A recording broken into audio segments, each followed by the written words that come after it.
કામ શરૂ કરીએ ને અને તમને આનંદ આવતો હોય ને તો એ કામ તમે છેક સુધી તમે કોઈ પણ બિઝનેસ કરતા હો તો તમે બિઝનેસમાં શરૂઆત તમારી એકદમ નાના પાયે પછી જેમ જેમ તમને એમાં અર્ન થતું હોય, કમાતા હો, તમને હેપીનેસ મળતી હોય, તમને આનંદ આવતો હોય તો એ ધંધામાં તમારો ટાઈમ પણ વધતો જાય છે અને તમારી રુચિ પણ વધતી જાય છે અને તમારો બેનિફિટ પણ વધતો જાય છે. તો મારો ધંધો, મારો બિઝનેસ એ આ સેવા છે આમ જોઈએ તો મને જેમ જેમ હું એજ્યુકેશન, પછી મેડિકલ, પછી મેરેજ, પછી પેટર્નિટી, પછી પાછું વિધવા પેન્શન, મેડિકલ ફેસિલિટી, આ બધું હું મારા જે મારી દીકરીઓ છે જેને મેં પરણાવી છે એ દીકરીઓમાં હું આ બધા.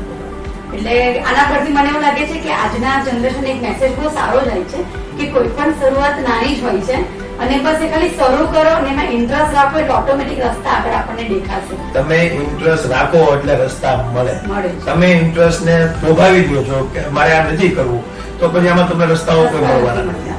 તમને કોઈ પણ કામ હોય, કોઈ પણ સેવાનું પણ કામ હોય કે કોઈ પણ બિઝનેસ નું પણ કામ હોય, એમાં તમને ઇન્ટરેસ્ટ હોય તો તમે આગળ જાઓ. તમારી મનની શાંતિ પહેલી પ્રાયોરિટી. સાચી વાત છે.